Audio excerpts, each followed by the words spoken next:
And I'm Binge Monster.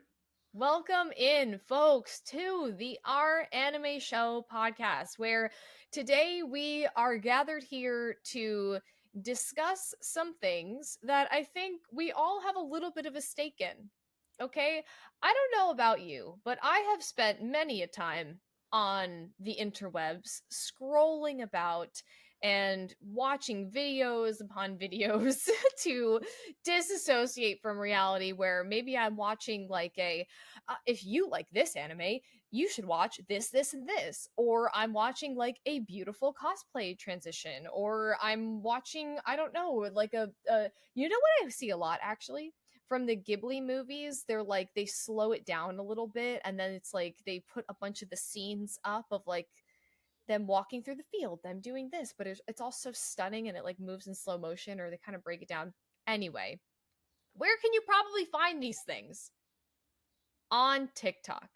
So that's kind of what we're here to discuss today, team. Sorry, that was a really roundabout way of trying to make sense of jumping into the topic without harshly jumping into the topic. So, in it's been a couple weeks, but legislation was pushed to Congress to ban TikTok in the US. So we thought that, we had some questions around if this would affect the anime industry, if and how. So, our aim today is to just kind of discuss this topic and give as much context as we can and know into some of the ins and outs of this, and just kind of have a discussion about it, and ultimately try to answer the question, like, would this impact the anime industry, and if so, how, and if not, why, and Mm. so forth.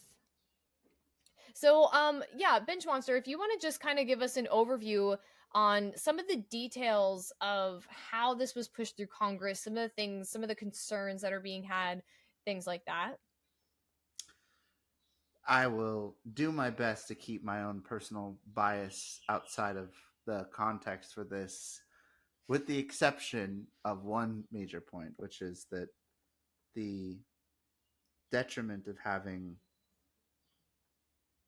legislators in both the House and the Senate who are at a stage in their life where technology is really just not something that comes natural to them, something that they fully understand, something that they, as uh, children, in terms of just using computers, were not raised touching, feeling, using in everyday life, uh, really highlights, for me, like, that we have the wrong people in Congress making decisions about technology. Um, Now, don't get me wrong, I share a lot of concerns.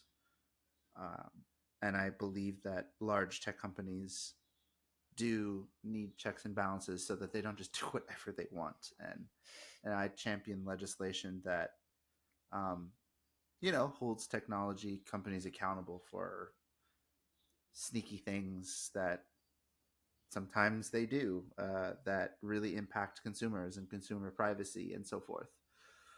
But I just also wish that there were people in Congress that actually understood technology and could put forward legislation that made sense, that was written from a understanding of the broader implications of what they're proposing and how it might affect other things that consumers actually do want and actually do need, and Mm-hmm. don't really know that that's really the case.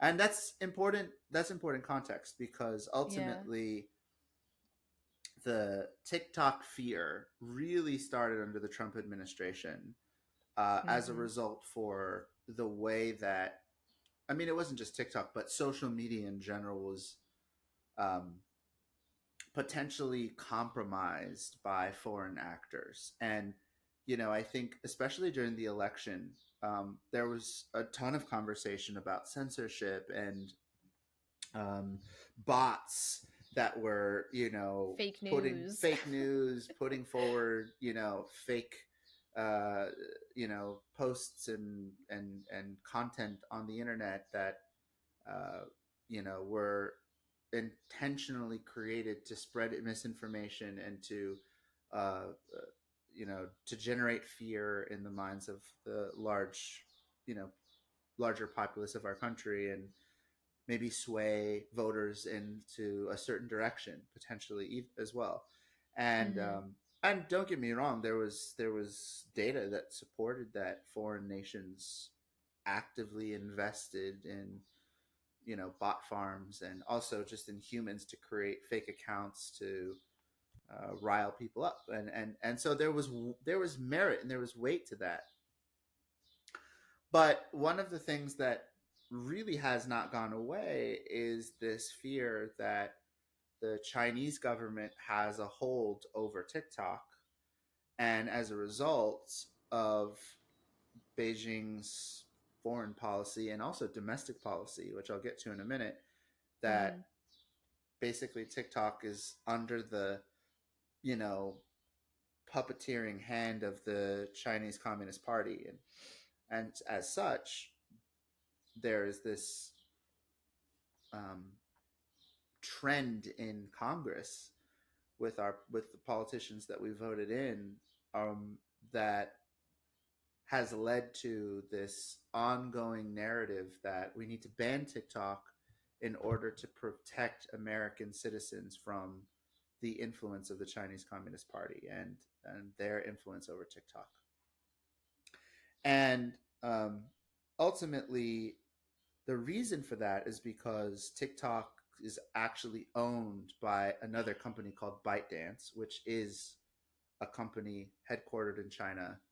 Um, and what is interesting about that is that all companies in China are legally required to provide access to their technology as well as their data, which Mhm. directly implies their customers' data, to the Chinese government, the Chinese Communist Party, to the government, Mhm. and but they can access it anytime that they want to, as many times as they want to, whenever they want to.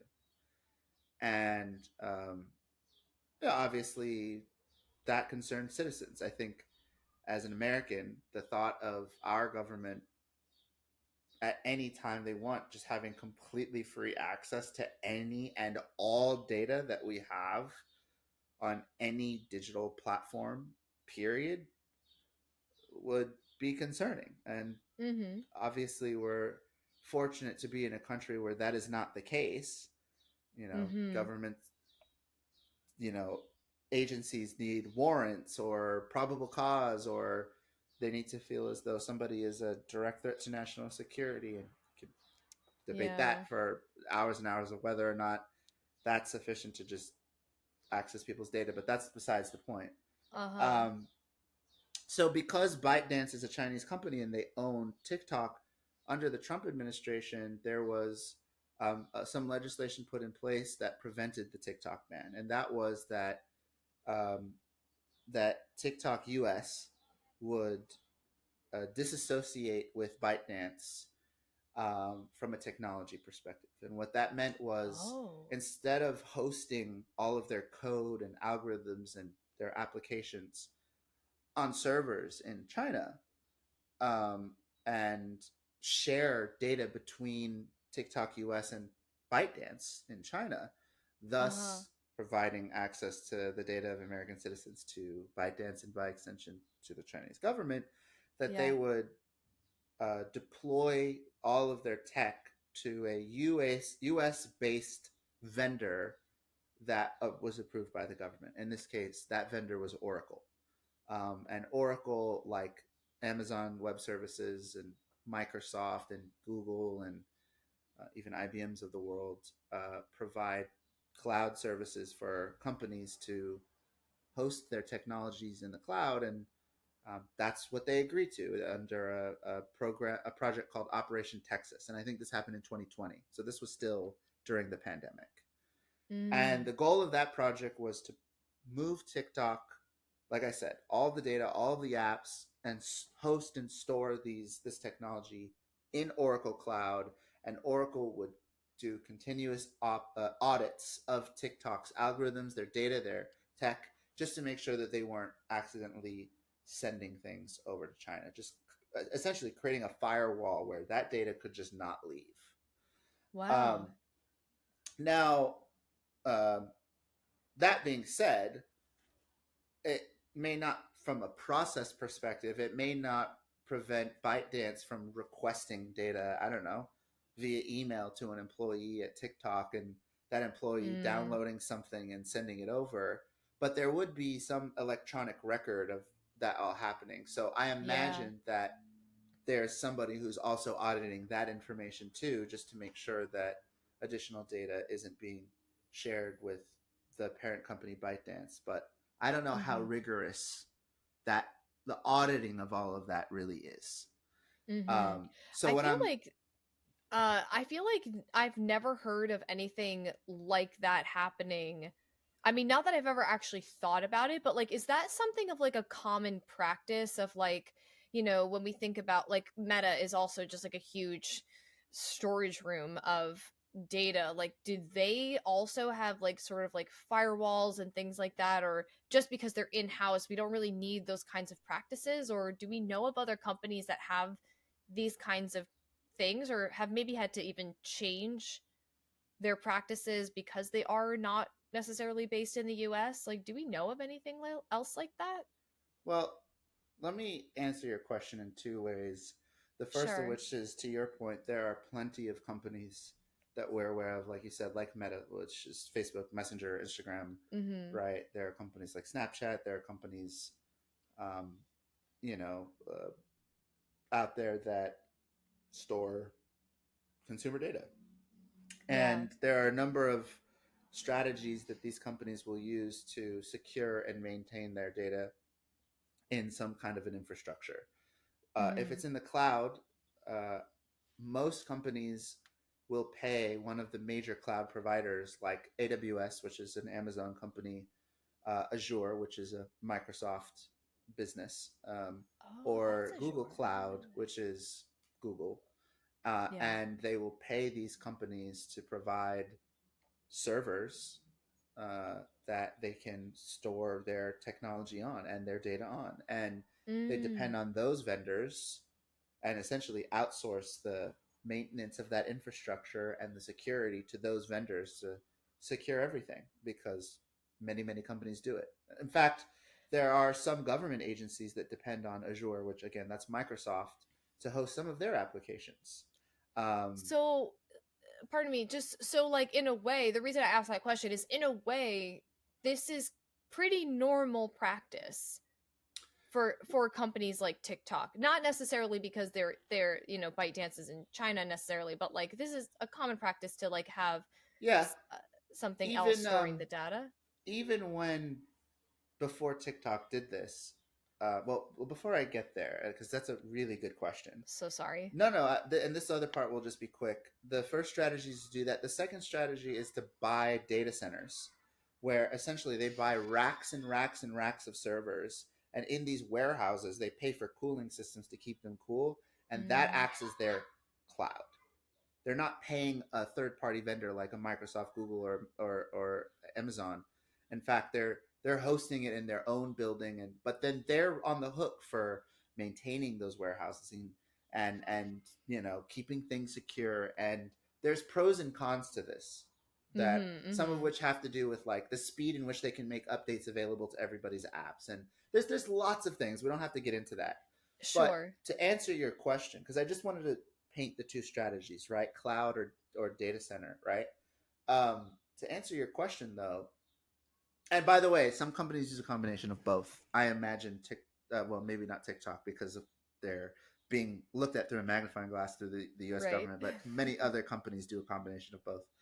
Um, uh, but to answer your question, just remember that probably TikTok was also in the cloud. They might not have been using one of the vendors that I've mentioned. They may have been using a vendor provided by a company in China. I don't know. I don't even want to assume to guess, but um, I think what's unusual about this is that um, they most companies are not being audited.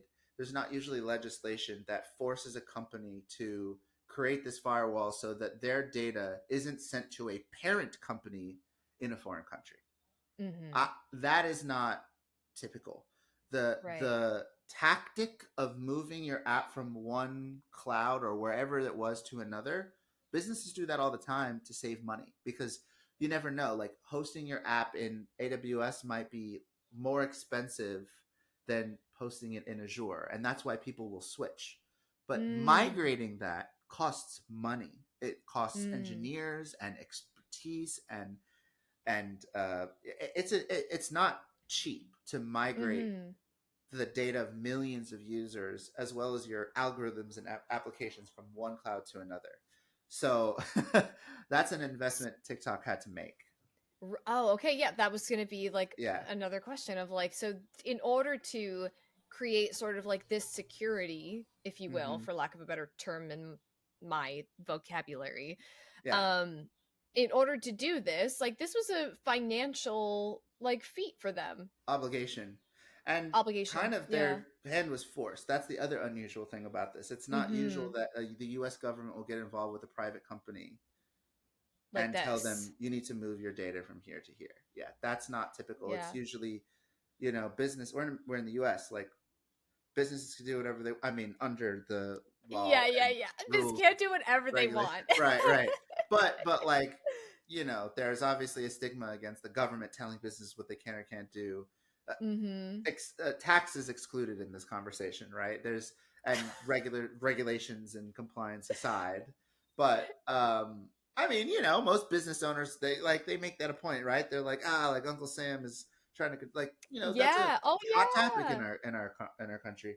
So I Oh mean, yeah. I don't think it should be taken lightly that the government stiff armed them into making this choice, but they Mm-hmm. were willing to do it, and they did, and I think that's a little unprecedented. I can't think of a company with a data with as much consumer data as large as TikTok that has done this. At least not off the Mm-hmm. top of my head, and maybe one of our listeners can correct me if I'm wrong. But I think that they've done some pretty unprecedented things to stay on the good side of Congress. And by the way, this was in 2020. This is 4 years ago. This is Yeah. before this new legislation came out that no, not only did we need you to do all of that, we also need you to completely divest. We need ByteDance to sell TikTok ideally to an American company. I think it has to be an American. I might be wrong about that, but certainly they must I think that's sell right. TikTok Yeah. so that there is no contractual, legal, or organizational connection at all to a company registered in China. And that also, I think, is pretty unprecedented.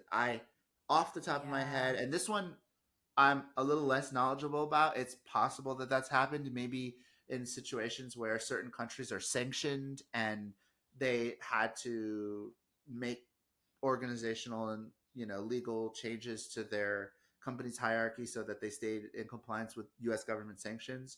But to my Mm. knowledge, there's not a sanction in place that would force this, and I can't think of a single other time. So I think Congress has said, well, we're privy to information that you, as the general public, are not privy to, and that's why we're supporting this bill. That they're Mm. still in cahoots, um, which I mean I can't say is outside of the realm of possibility. I'm just saying Mm. that from a technical perspective, it seems unlikely. It seems like they've done a lot, um, but who's to say? The only thing I'll say on this before we move on is one thing that did happen that really riled up um, members of Congress was after the announcement came, and I forget whether this had was after the House passed it or after both the House and the Senate passed it. So it was I don't remember which of the two it was, but diplomats from China, straight from the um, uh, embassy, the Chinese embassy in DC, Uh. had begun to lobby with members of Congress to sway their vote in a different direction. Oh And this no. raised a number of alarms in DC Uh-huh. because Uh-huh. they were able to use that as fuel for this narrative that look, China cares about this, Mm. they'll do whatever it takes to keep this. and it really didn't help the CEO of TikTok's case that he was trying to convey, which is they're not involved in this. Like, yes, there is a parent company, but like we're not sending them data. They like we've been in full compliance with everything that you've asked us to do since 2020, since we made that Mhm. migration, right? Of the Yeah. technology and the data. We've done what you've asked, and like, and then when that happened, it hurt the story, right? It looks Yeah. shady. It does. Like, Yeah. why is the China's Communist Party like? Why do they care so much if this happens or not? If the ban happens, right? Like, why do they care? Like maybe it's because it financially hurts a company of theirs, but like Mm. still, I think there's room for debate. There's There's room also for just debate. like so much room for speculation. I'm sure any inch of this could really get the media going, and then that Totally. could do whatever it does. Right. So, Um, yeah, so I mean ultimately, I think there's two sides to the coin in this. Um, mm-hmm. and I think ultimately we'll have to see what happens. I know that they're trying to fight it in the courts. They're trying to get to a point where they can try to reverse this ban. But I don't know what's going to happen. Yeah, So, sorry, I have one more question. Just to give an update. So, when we're saying it's been pushed to Congress, like, what does that mean now? Do you that's a great know? guy. Like, Yeah, absolutely. Um, so essentially, there's three steps to any bill passing. mm-hmm. Um, actually, there's many more than three steps, but we're just going to focus on the three that matter.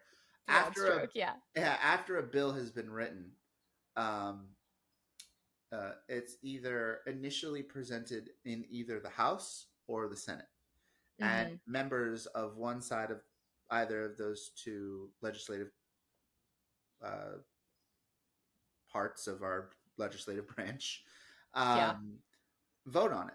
And Mm-hmm. if they vote in favor of it, then it gets sent to the other part. So if it starts in the House, then it goes to the Senate. If it starts in the Senate, then it goes to the House. And Mm-hmm. if both the House and the Senate both agree in a majority vote, then the bill gets passed and it goes to the president's office to be signed into law. It is very atypical that bipartisan, well, it doesn't necessarily always have to have bipartisan support. It just depends on the um, makeup of Congress and whether one party has the majority or not. But typically, you always need bipartisan support in order to get anything through because it's very atypical that one party has the majority in both the House and the Senate. But either way, once the bill goes through both the House and the Senate, the president Mm-hmm. will sign it. And because of how infrequently that happens, it's very atypical that the president does not sign a bill that gets passed through both. Mm-hmm. They very rarely do, but they do have the power to veto the bill. Right. And then if they do, it gets sent back down. And sometimes bills will still go through, even if the president is against it, and sometimes it won't. That's a topic for another conversation. That's not super relevant. Biden Yeah, passed it. He yeah. signed it, and that's all that matters. So he Mm-hmm. said he would, and he did. So it is officially a legal bill. It is in place. I don't believe it's meant to kick in for several months, but what will happen is between now and whatever date it's meant to be effective from, Uh-huh. um, TikTok will take it to the courts, and by taking it to the courts, it will delay when the actual ban is put into effect until the courts have uh, deemed it a rightful ban or not.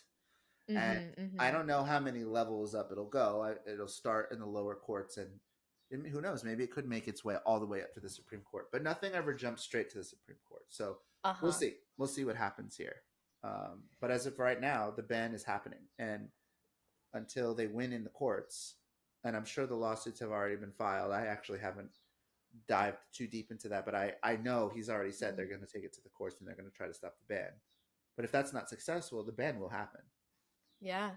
It's law. And it's like I feel like it's also important for us to just kind of like shift gears a little bit and bring this really, back to our favorite subject, anime, right? So like when we're talking about TikTok and anime, um, it would be is remiss of us the right word, that might be the right word, it might not be, but it would be a great detriment for us not to mention and talk about a little bit more in depth the effect that TikTok has had on the anime industry thus far, especially in its, I would say like its inception years, which I think are like 2020, 2017, I 2019. think.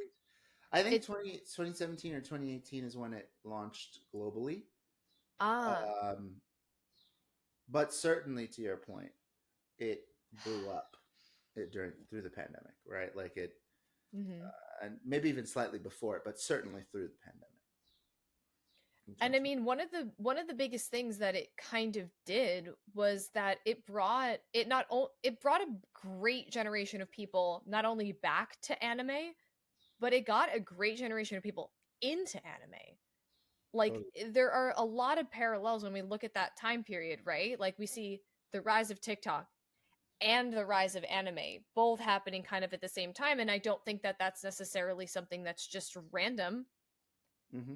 I mean, like, what were you on TikTok around that time? Like, what are some of the things that you like noticed on TikTok, or some of your favorite anime stuff? I don't know. Like, just what are some of your contextual? It's so interesting. I was actually thinking about this the other day. I don't remember when I really started becoming a regular consumer of content on TikTok. I Mm, know that it was sometime during the pandemic. I don't know if it was exactly early 2020. Maybe it was 2021. When I first started with TikTok, admittedly, though, it definitely wasn't for anime. I mm, was just curious what it was about and would see the occasional, trending viral funny clip on my For You page. And then I think I made a proper account and started watching, you know, like Neil deGrasse Tyson content and science things and tech things. It was interesting. Do you remember Clubhouse? It was a social media platform for yes, a time. I think it's a very, stint. it's probably dead or dying on its way out. But Mm-hmm. I assumed that it would be what Clubhouse aspired to be. Um, I just assumed, and I didn't know what the life cycle of TikTok was going to, whether it was going to really stick around or not. But the thing I liked about it was that you could watch content from all these different topics you had interested in, Mm-hmm. and it was really good at connecting you to things that you were interested in. And so Yeah. I think it happened organically that I slowly started to see some anime content. But it wasn't immediate. And I think in the early days of watching anime related stuff, it was mostly like, I don't know, it was like anime clips.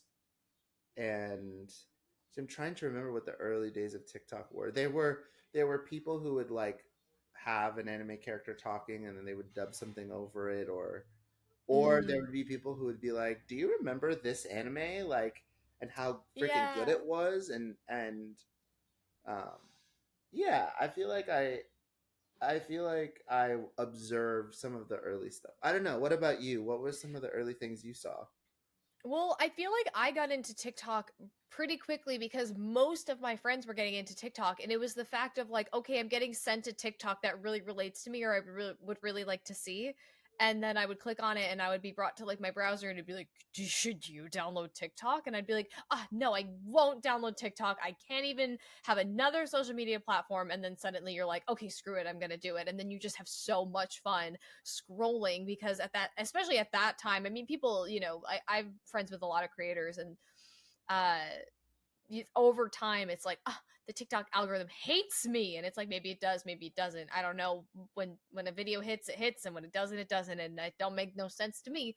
But at the time when I had first gotten on, it was so good at catering your For You page. So like I was getting into K-pop, I was getting into anime, and so like I was seeing some things that I mentioned before, like so much content on if you like this anime, here's 3 anime you should watch. And especially Mhm. for me as a newbie, I would then, I feel like, run to you and be like, have you heard of this anime? It looks cool. Should I watch it? Hey, should I watch this? Um, but I feel like some of the early things, because the stitching feature of TikTok, I feel like was never done before and was very, very original to TikTok. And I feel like that was a huge thing. Like, Yeah. name a moment from anime that sticks with you for life, and then it's someone telling their story about what moment from anime, or showing a clip from that anime, Hmm. saying, or what's the most badass character in anime, stitch this and tell me. I feel like that was a lot of the early things that I saw on TikTok. I don't see it as much anymore, I think, admittedly, but tons of stuff like that were some of the things that I saw early on. For sure. um but it also, like, it to your point, it really did know how to connect us. Like, one of the things that I got, I had just gotten a cat, and I somehow got connected to Paw Squad. They came up on my For You page with a brand new Sakuna collar, and I bought it from that TikTok. I was like, Did this you is so really? cute. Yes. And he wears it today. My cat wears it to this day. Yeah. I mean, I definitely think one of the things that TikTok has done, to your point, is really bring a lot of fans back into anime, especially that nostalgia factor that TikTok capitalized on so well, really forced people. And also, I think that all the extra time people had during COVID also really Oh contributed yeah. to people not only being able to see that, but also go, you know what, I'm just going to watch it, and then they did. So, I think that both of those kind of factors really contributed to that. And then Mhm. also, to your point, you know, connecting the community together, right? So I think we talked about a lot on this podcast in many, many episodes in the past, but anime really used to be a niche community. Um, I I don't know if you saw this. This went viral this week on TikTok. I don't know if you saw this, but there was this blonde girl, and I really would like to believe it was satire, but I'm not quite sure. Um, but I Oh my hope god. it was. Have you Oh seen my it? god. I feel like I know what you're gonna say, but please say it. And she was like, "Do you remember all those anime geeks in high school?" And like, you've seen it. Have you seen it? Yes. Yes. Yes. So admittedly, I watched a stitch of somebody responding to it. So I may not have seen the whole video, and maybe it's very clear that it's satire, but it Mm. it triggered me because it felt very real. Like, it felt like you are a grown up version of exactly the cheerleader princess, popular girl who really did look at high schoolers like that, like the anime Yeah. geeks.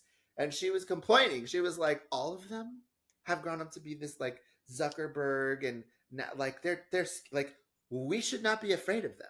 They're still the losers they were in high school, and we need to bring them back down to level. Have you not seen this? And Okay, the wait. I was thinking of something else. I'll talk about my thing, but this is oh so interesting. yeah, What a blasphemy video. and the woman was like, "You could try, girl, but we're your boss's boss now. Like, you could, like." And the Ah! creator and the Stitch was like, "We're here. We're that geek is Ryan Gosling. That geek Mm-hmm. is now a Mm-hmm. NASA scientist. That geek is the CEO of this company." And like, Oh, let's go. and she Yes. she named like so many very influential people in many different industries that really started as like the musical theater anime geek. And Mm-hmm. so I don't know.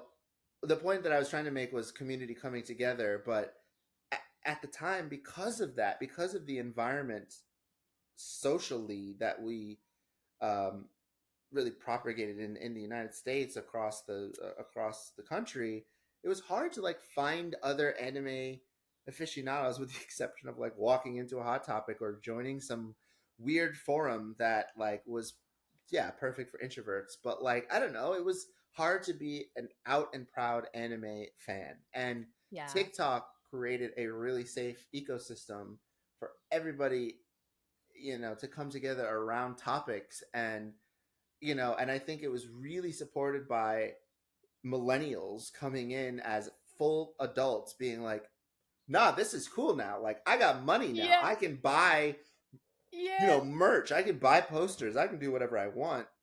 Yeah. The rise of streamers having anime decorations all around, like, all of a Oh yeah. sudden, you know, especially through the pandemic, full adults embracing this and contributing to pop culture made it easier to find other people. So I think resurgence, but also connection. I think TikTok has done really Yeah. well.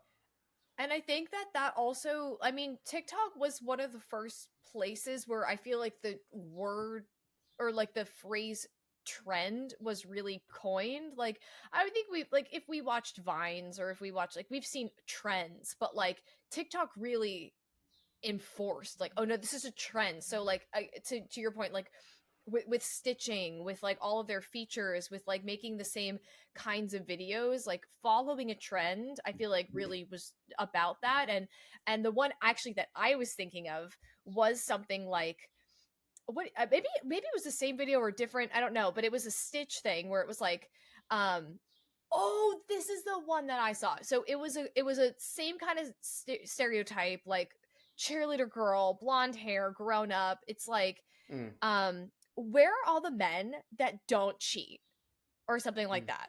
And then it would be like Uh, Stitch with someone with like all like their Naruto stuff, or like playing a game, and it's like they're here, where it's like that was the rise of the anime guy nerd being like, I don't cheat, but I'm a fucking nerd, man. Like, it was like that. I saw one, and this isn't necessarily anime related, but it was one where are all the men that don't cheat? And it's this guy with a proper keyblade just flinging that Cartoon thing Heart. around. Yes, it was so funny.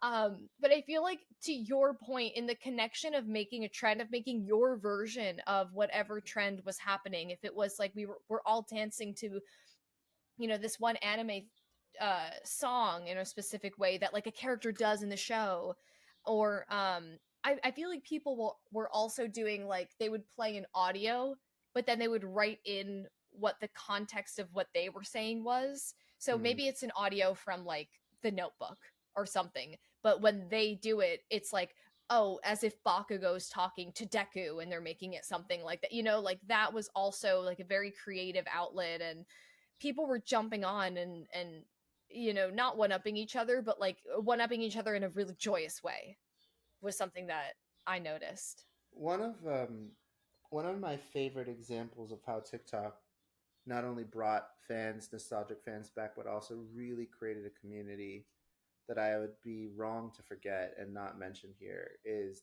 the Yu-Gi-Oh community. And I've brought it Mm. up a couple times on our podcast, and it forced me to play Yu-Gi-Oh for weeks. In fact, I still have it on my phone, and maybe I'll play a little bit in my free time now that I'm talking about it again. But the dual tainer network on TikTok is really impressive. It is a little cringe, and I probably would never participate because it is a little cringe. But I enjoy watching other people duel a lot, and I Mm. have a lot of respect for them. I say it's cringe just because, like, I don't have the energy after a really long day's worth of work to get into character like they do, and like duel like the characters in the show really do, because they go in, they put on the voice, they're like, it's my turn and now I draw, and like, and like, I support that. I just, like, Yeah. I don't have the energy to put it together, and if I Hmm. did, it would be disrespectful because I just, like, I can't commit so much energy.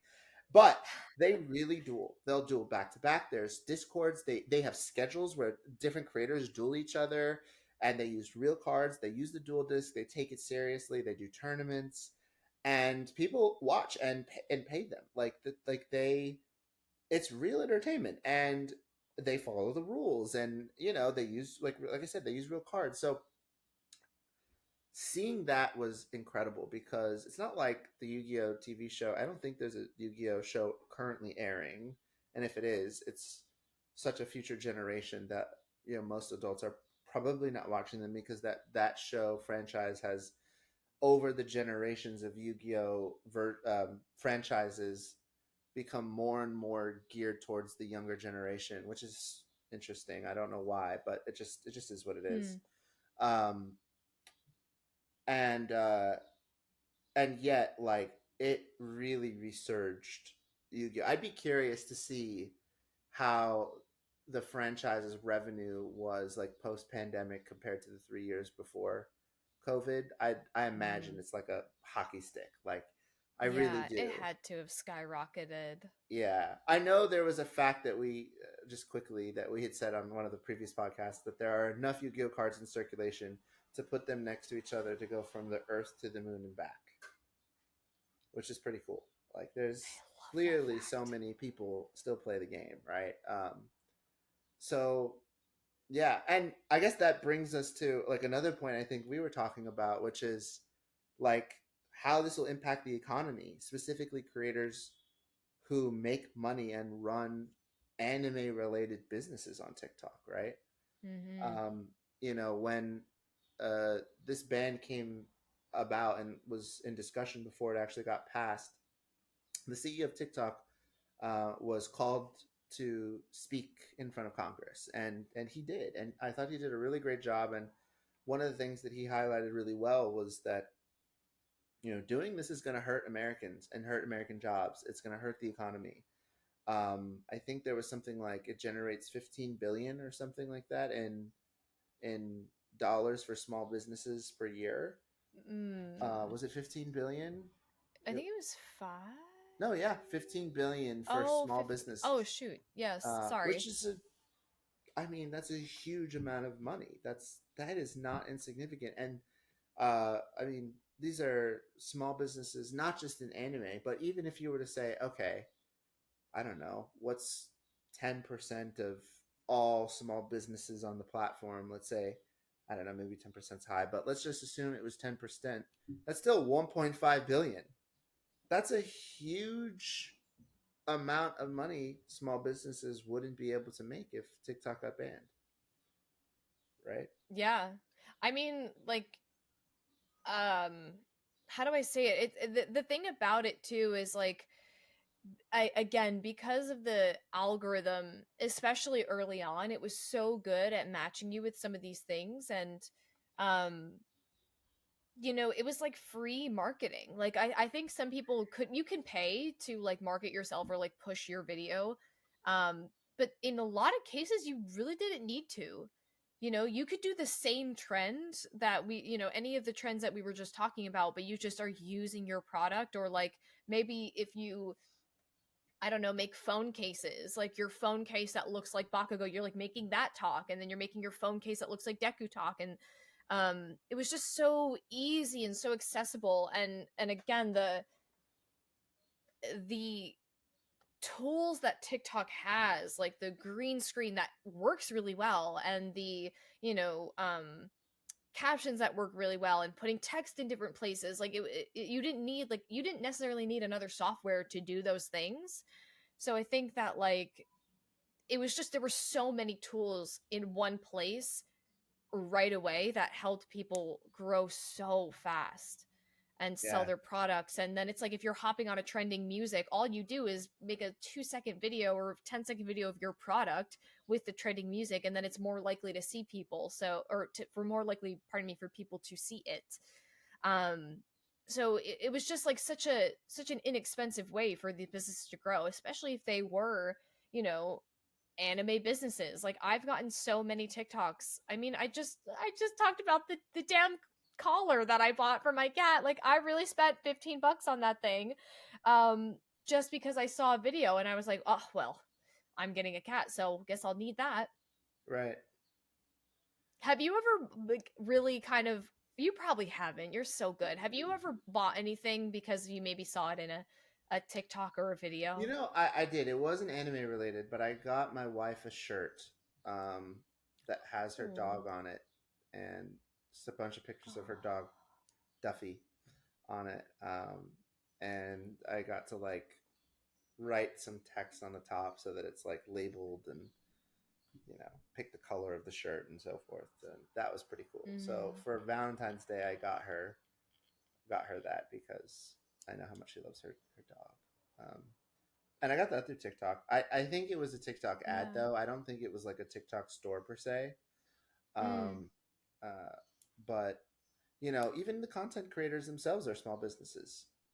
Oh Even yeah. if Oh they're not yeah. selling in the store. Like some people earn a living creating content on TikTok, and losing that income may make or break their ability to continue to be content creators. And so, it's obviously for that reason, it's pretty scary. I think for a lot of people. Um, Yeah, it could actually be a very, very, harsh reality.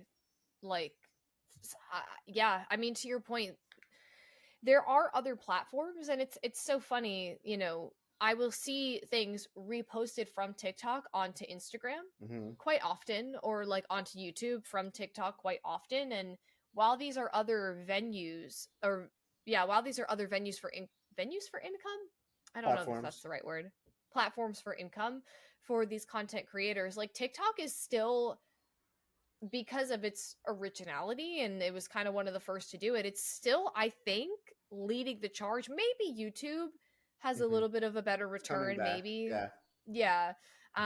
But TikToks are certainly how a lot of these content creators were able to really take their careers, especially if we're talking about exposure and brand deals and things like that. They were able to really kind of take their careers from maybe something that they weren't excited about to, making anime content. I've seen so many creators that just were throwing videos up, and now they get invited to, you know, do the, like, I a bunch of creators worked at the last Anime NYC on like a big Kaiju number 8 sort of like performance art piece where they, come in with the suits and they're here to clean up the mods. Like, and I'm like, these are all people that were just talking and making videos on TikTok, and now, hopefully this is like a genuine part of their careers, because what they do is very good and they should be, getting these opportunities. That makes sense to me.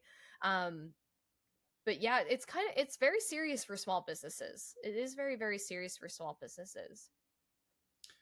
One thing I've learned about quite recently is that there is an organization in Japan called NAFCA. Is that what they're Oh called? yes, yes. Um, and NAFCA stands for the Nippon Anime and Film Culture Association. And their goal is to create a global to promote the anime culture globally, but really kind of revitalize the industry. I think in many ways they're advocating for positive change in the industry, whether that be, salary pay and just changing some of the paradigms that might make the industry less sustainable, less possible, and less profitable for people to pursue as a career, and also to pursue as maybe an entrepreneur running a studio and make it more profitable and so forth. Um, but one of the things that they've done, um, ironically, and I say ironically because we talked about piracy not that long ago, and we talked about TikTok being one of them, but that kind of gray cloud of the situation aside, they have formed a partnership with TikTok aimed at trying to essentially build the future generation of animators by Mm-hmm. inspiring young drawers, young aspiring animators to pursue that career by arming them with tips and tools and techniques and instructional videos that would help them to grow their skills and potentially be mentored by manga artists or professionals, and um, provide opportunities even potentially. And Mm-hmm. they specifically chose TikTok for its ability to connect with people globally and to create these communities and to foster curiosity and in a fun multimedia way as TikToks can do. And they announced this partnership not that long ago, and really one of the things that they want to do besides all this education is create these like skill tests that Yeah. evaluate animators and their skills and provide them with resources to move to the next level. For folks who are really good, they can potentially use that as a way to recruit exceptionally talented animators anywhere in the world, Mhm. and maybe hire them into a studio. So I thought that was pretty And cool. I also, what I read about this article you shared, what I thought was cool was that the goal could be to use the animator skills test to sort of like standardize, justify, and so forth, their skill and therefore like their rate. So this could Uh huh. actually, a goal of this could also be to kind of help the crisis that we've touched on many, many times on this podcast of, the overwork, undervalue, underpayment of these animators that bring these stories that we love so much to be truly just world class stories put into a beautiful animation. And I thought that was really cool. Like it could serve as proof of skill of like, oh, well, maybe I have a 10 out of 10 on the animator skills test. Like I am the best animator you have on this team. Like I deserve a livable wage. That's not $7 an hour. Yeah. $7 an hour, approximately. Right. So I mean, it's interesting. Like I think it was important to mention this, especially if Yeah. in the conversation about how the TikTok ban might, impact the anime community, impact it either directly by preventing programs like this from existing, or indirectly Yeah. by censoring content that really puts a smile on people's faces and gets everybody together to talk about it. That's my take. And with that, I think that's our episode. A little I'm the Bitch somber Monster. closing. Oh god. And I've been a green queen.